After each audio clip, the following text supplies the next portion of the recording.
할렐루야. 사랑하는 귀한 성도님들, 주 안에서 평안하시죠? 지난 주간은 선교대회 총회가 있어서 여러분들과 함께 예배를 드리지 못했는데 다시 이렇게 함께하게 돼서 너무 기쁘고 또 감사합니다. 오늘도 우리의 예배는 하나님의 보좌를 향해 우리가 주님을 향한 믿음, 사랑, 소망, 그리고 더욱더 하나님을 신뢰하며 살기를 소망하는 그 뜨거운 마음을 가지고 하나님 앞에 예배드리기를 원합니다. 자, 우리 함께 찬양 드리심으로 오늘 9월 26일 예배 시작합니다. 이곳에서 바로 이 시간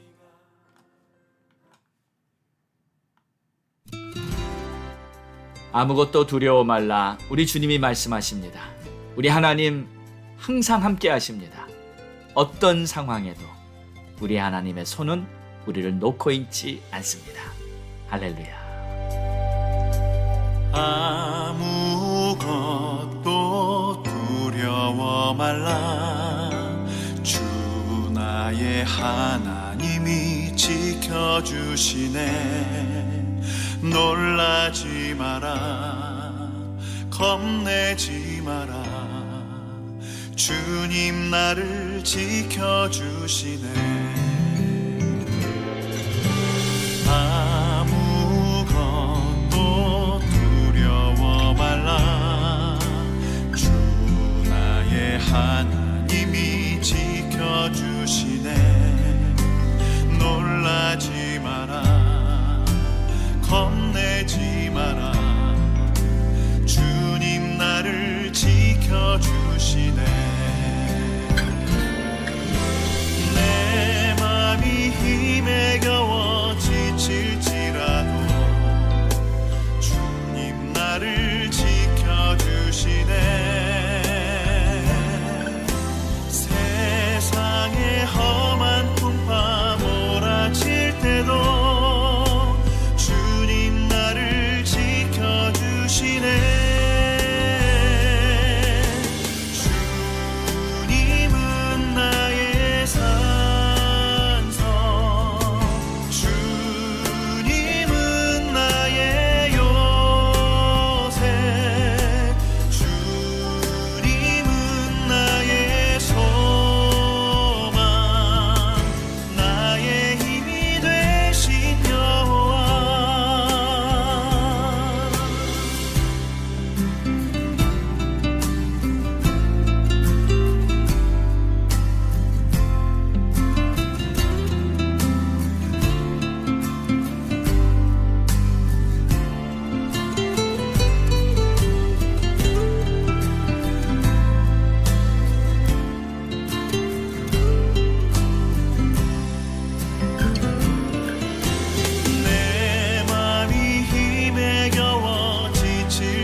하나님 감사합니다. 오늘도 나의 힘이 되신 여호와, 소망이 되시고 어려운 환난과 고통 속에서도 두려워 말라 놀라지 말라 말씀하시는 우리 주님, 오늘도 주님을 꼭 신뢰하고 주님과 동행하는 복된 하루가 되기를 소망합니다. 주님 감사합니다. 예수님의 이름으로 기도합니다. 아멘. 오늘 우리에게 주시는 하나님의 말씀은 사도행전 7장 11절에서 16절의 말씀입니다. 그때 애굽과 가나안 온 땅에 흉년이 들어 큰 환란이 있을새 우리 조상들이 양식이 없는지라 야곱이 애굽에 곡식이 있다는 말을 듣고 먼저 우리 조상들을 보내고 또 재차 보내매 요셉이 자기 형제들에게 알려지게 되고 또 요셉의 친족이 바로에게 드러나게 되니라. 요셉이 사람을 보내어 그의 아버지 야곱과 온 친족 75사람을 청하였더니 야곱이 애굽으로 내려가 자기와 우리 조상들이 거기서 죽고 세겜으로 옮겨져 아브라함이 세겜 하몰의 자손에게서 은으로 값주고 산 무덤에 장사되니라. 아멘. 아멘. 하나님의 섭리를 우리가 다 깨달을 수는 없지만 지나고 보면 이것이 하나님께서 하신 일이셨구나. 좋은 일도 나쁜 일도 하여튼 모든 사건들 속에는 하나님의 섭리가 있었다는 것을 알게 됩니다. 오늘 말씀은 온 땅에 큰 흉년이 들었다는 말로 시작합니다. 당시 흉년이 들었다는 말은 비가 오지 않았다는 말이죠. 1년이고 2년이고 비가 오지 않았을 경우에는 모든 농작물이 다 실패하게 됩니다. 그럼 결국 식생활에 위기가 오죠. 1절에 보니까 먹을 양식이 없었다고 합니다. 얼마나 걱정이 컸겠습니까? 먹을 것을 구할 수 없으니 말이에요. 여러분, 만약에 캘리포니아의 비상사태가 터져서 모든 마켓들이 다 문이 닫히고 먹을 음식을 구할 수 없는 그런 상황이 되었다고 한번 가정해 보세요. 모든 가게가 다 문을 닫고 식량 조달이 다 끊겨버렸어요. 그래서 1절에 보니까요, 큰 환란이었다. 그렇게 설명을 했네요. 맞습니다. 환란이죠. 이제 모든 사람들이 양식이 바닥이 났고 막 굶어 죽어가는 그런 아주 위급한 상황이 벌어지고 있는 겁니다. 자, 그런데 애굽 땅에는 양식이 있었습니다. 왜냐하면 하나님께서 일찍이 바로에게 꿈을 주셔서 앞으로 7년간 큰 흉년이 들 것이고 또 그 후에 7년에는 흉년이 오게 될 것을 알려주셨어요. 자, 근데 그때 바로가 이 꿈을 꾸었을 당시에 그 꿈을 해석할 자는 애굽에 단 한 사람도 없었습니다. 근데 왕의 술관원이었던 자가 자신이 예전에 감옥에 있었을 때 자기의 꿈을 해석해 주었던 요셉, 유대인 요셉을 기억하고 그 요셉을 바로 왕 앞으로 불러오게 됩니다. 이때 이 요셉이 바로 왕의 꿈이 무슨 꿈인지, 앞으로 7년은 큰 풍년이 들 것이고 그 후에 7년은 흉년이 오게 될 것을 해몽해 주죠. 그래서 그 요셉이 이 모든 것을 준비할 수 있게 되었던 것입니다. 자, 여러분, 여기서 우리는 하나님의 섭리를 볼 수 있습니다. 그러니까 하나님께서는 이 감옥에 있던 요셉을 바로 왕 앞까지 세우시지 않았습니까? 그리고 요셉은 바로 앞에서 이 꿈을 정확하게 해석하게 되었죠. 그리고 바로 왕은 요셉을 신임했고 요셉에게 나라의 정책까지 다 맡기면서 그때부터 요셉은 애굽의 총리로 부임하게 되었던 것입니다. 자, 그러나 그때까지 요셉은 참 오랜 시간 동안 애굽에서 종살이로, 감옥살이로 너무나도 억울하고 슬픈 나날들을 보냈습니다. 그러나 그 고난 속에는 하나님의 섭리가 담겨 있었고, 이 기간 후에 요셉은 더 정금같이 되어서 애굽 땅과 온 세상을 살리는 그러한 역할을 하게 되었죠. 그래서 결국 요셉의 친족들, 아버지 또 형제들 다 이 야곱의 가족들 75명이 애굽으로 오게 됩니다. 애굽에 와서 요셉을 다시 만나게 되는데, 이 얼마나 감격스러운 순간이었겠습니까? 아버지 야곱은 죽었던 아들이 이렇게 멀쩡히 살아있네요.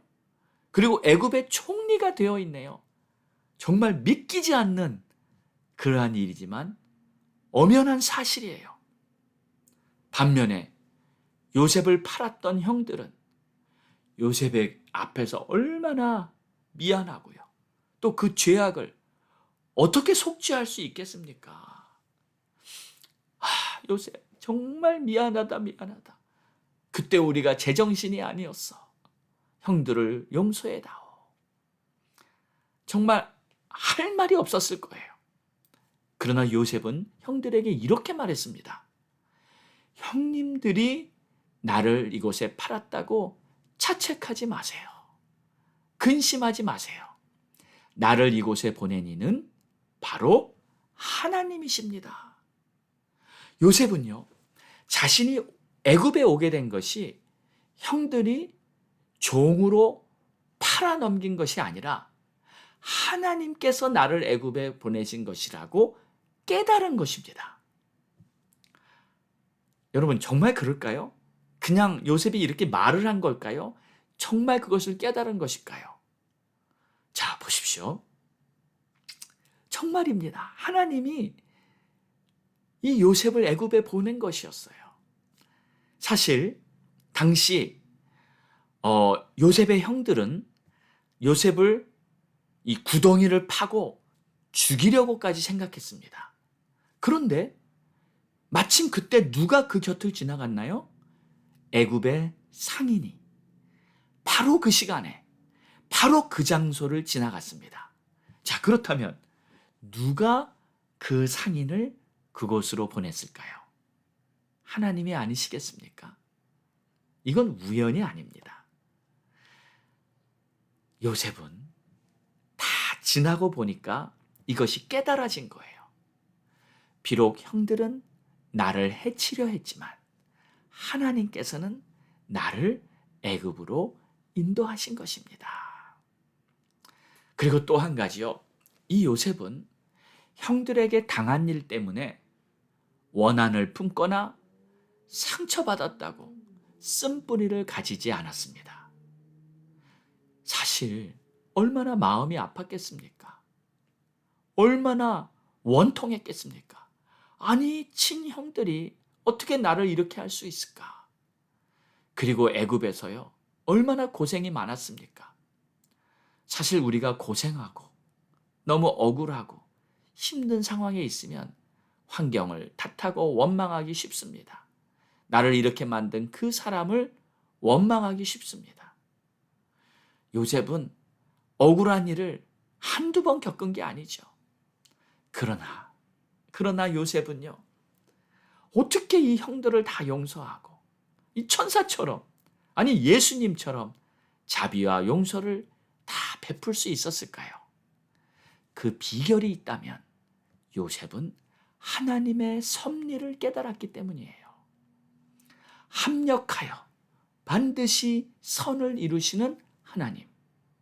그래서 어떤 고난에 처한다 할지라도, 어떤 위기 앞에 있다 할지라도 모두가 하나님의 섭리 안에 있기 때문에 결국 합력하여 하나님의 선이 이루어진다는 사실을 요셉은 경험한 것입니다. 그러니까 형들에게 팔리게 된 것도, 감옥에 들어가게 된 것도 뒤돌아보니까 하나님의 섭리였다. 그 통로를 통해서 하나님의 뜻이 이루어졌다. 사람들은 악하게 죄를 지지만 하나님께서는 그 악함마저도 도구로 사용하셔서 결국에는 하나님의 선하심이 모든 것을 승리하게 하셨다. 할렐루야. 여러분, 이것이 요셉이 경험한 삶이고요. 요셉이 믿은 하나님이고요. 그래서 요셉은 어떠한 상처와 아픔과 억울함마저도 다 믿음으로 씻어내고 하나님 앞에 감사와 영광을 돌리는 그러한 삶을 살 수 있었던 것입니다. 사랑하는 여러분, 혹시 지금 어떤 고난 중에 있으신가요? 그 고난이 오히려 복이 될 것입니다. 단지 요셉처럼 한 가지만 잘 지켜나가시기 바랍니다. 누구를 원망하지 마시고요. 미워하지도 마세요. 불평스러운 일이 많이 생겨도 믿음의 눈으로 바라보시면서 오히려 입으로 이렇게 선포하십시오. 하나님, 이 모든 환경 하나님께 다 맡겨드립니다. 합력하여 선을 이루실 하나님께 감사드립니다. 주님, 찬양합니다. 할렐루야. 이러한 마음으로 오늘도 주님께 감사하며 나아가는 자들에게 하나님의 선하심이 이루어지게 될 줄 믿습니다. 자, 그런 면에서 오늘의 승리는 자신과의 싸움입니다. 내 안에 불평, 불만이 틈타지 못하도록 항상 감사함으로 모든 일을 바라보시는 그러한 복된 하루가 되기를 주의 이름으로 축원합니다. 기도하겠습니다. 하나님, 감사합니다. 오늘도 요셉의 삶을 생각해 보면서 요셉이 일찍이 애굽에 간 것이 다 하나님의 섭리 안에 있었구나. 비록 형들은 악한 생각을 품었지만 하나님은 그것마저도 선으로 다 바꾸셔서 요셉의 삶에 이렇게 멋진 하나님의 영광을 나타내 보이셨습니다. 하나님, 우리도 이 요셉의 길을 가기를 원합니다. 우리도 요셉을 따라서 하나님의 영광을 증거하는 하나님의 자녀들이 되기를 원합니다. 오늘도 하나님의 위대한 역사, 하나님의 쉴 수 없는 그 섭리가 우리 모두의 삶 속에 아름답게 이루어지게 될 줄을 믿습니다. 감사하며 예수님의 이름으로 기도드렸습니다. 아멘. 자, 우리 함께 기도하겠습니다. 9월은 선교의 달입니다. 하나님께서 이루실 놀라운 세계 선교를 위해 기도합니다. 또 이번 주부터 율법과 복음 성경 공부가 목요일 오전에 시작합니다. 하나님께서 성경 공부를 통해서 다시 한번 우리들의 눈을 열어주시고 복음으로 담대하게 살아가는 하나님의 자녀가 되기를 원합니다. 자, 가족 구원 위해서 기도하고요. 우리 자녀들을 위해서 특별히 기도해 주시기 바랍니다. 우리 자녀들이 학교에서 또 대학 들어가서 얼마나 세상의 악한 이 풍파 속에서 승리해 나가야 하는지 모릅니다. 자녀들이 정말 하나님 안에 항상 담대하게 설 수 있도록 기도해 주시고요. 또 선교사님들, 목사님들을 위해서 기도해 주셔서 주의 종들을 통해 하나님의 나라가 강건하게 세워지고 많은 영혼 구원의 열매가 나타나도록 교회를 위해서 기도해 주시기 바랍니다. 미국 땅을 위해서 또 한국, 우리 조국 대한민국을 위해서 기도합니다. 우리 다 함께 부르짖고 기도합니다. 주여, 할렐루야. 아버지 감사합니다. 오 주님, 존귀와 영광을 주님 높임받으시고 영광 받으시고 하나님 역사해 주시옵소서. 아버지 도와주시고 인도해 주시옵소서. 주의 나라, 주의 영광이 나타나게 하여 주시옵소서. 아버지 하나님, 이 시간 부족합니다. 연약합니다. 우리 주님 붙들어 주시지 않으면 우리는 쓰러지고 방황하고 넘어질 수밖에 없지만 우리 하나님 안에서, 하나님의 섭리 안에서 우리는 항상 강건하고 생명으로 살아갈 수 있게 주옵소서. 하나님이시여, 오늘도 하늘문을 활짝 열어주시고 우리 가운데 역사하여 주시옵소서. 아버지의 뜻이 이루어지게 하여 주시옵소서. 주의 나라 주의 영광을 나타나게 하여 주시옵소서. 아버지, 이번 주에 계신 스스로 부르는 게 기도하고 아버지 하나님, 율법과 독복음 성령 공부를 통해서 우리 하나님께서 기쁘게 역사하시는 놀라운 열매가 맺히게 도와주시옵소서. 주의 나라 주의 영광이 나타나게 하여 주께서 기뻐하시는 놀라운 열매가 맺히게 하여 주시옵소서. 아버지 하나님 감사합니다. 아버지 하나님 찬양합니다. 주님 영광 받으세요. 주님 높이 받으세요. 주님 역사하세요. 주님 역사하세요. 주님께서 기뻐하시는 놀라운 열매 말씀을 통해서 우리 영혼을 세우게 주시옵소서. 아버지 가족 구원의 기다 우리 아직도 구원받지 못한 우리의 가족들이 우리의 자녀들이 있습니다. 자녀 구원입니다. 아버지 하나님 예수 믿고 주옵소서. 예수는 나의 주 나를 구원자라는 아버지 하나님의 뜻이 따라 천국 가게 하여 주시옵소서. 아버지 하나님 도와주시고 주옵소서. 주님 은혜 베풀어 주시옵소서. 아버지 하나님 땅을 보시고 이 미국 땅을 새롭게 하시고 아버지 미국 땅에 하나님의 나라 하나님 다시 나타나게 우리 조국 대한민국이 하나님 앞에 쓰임받게 하여 주시옵소서. 아버지 이제 남는 것이 오직 하나님의 나라만 없으니 하나님의 나라가 세워지게 하여 하나님의 나라가 강건하게 아버지 뻗어나가게 하여 주시옵소서. 오 주님 감사합니다. 주님 찬양합니다. 오늘도 우리와 함께 하시고 오늘도 하나님의 놀라운 역사를 이루시는 우리 하나님의 위대하심을 찬양하며 이 모든 말씀 우리를 구원하신 예수 그리스도의 이름으로 간절히 기도드렸사옵나이다. 아멘.